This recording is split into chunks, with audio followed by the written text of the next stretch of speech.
In the last session, we looked at how to move a project from iMovie to Final Cut. This is the project here that we moved, and you can see it as a project up there and also in the timeline down here.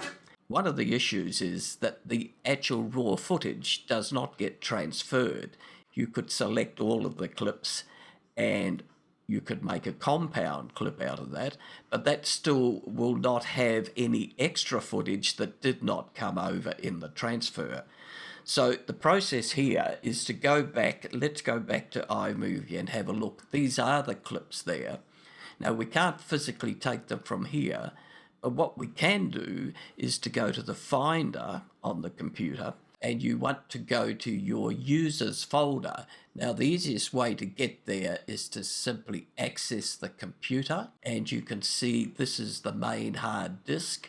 So if we double click that, you can see your users folder, and inside the users folder is a movies folder, and you'll notice inside that there is an iMovie library.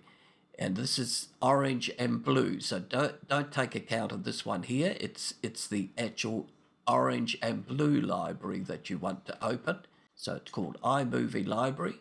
If we right click on that and show the package contents, and we can see inside here, there is the folder that has our clips in it.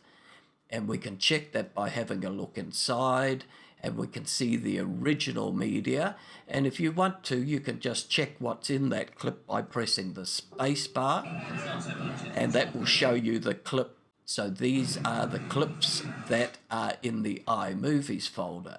Now all we need to do with these is to simply select the ones that you wish to use. So you don't have to take them all over, though you can do if you want to. And we just simply want to drag those into the Final Cut library. So back to Final Cut, and there are the two clips.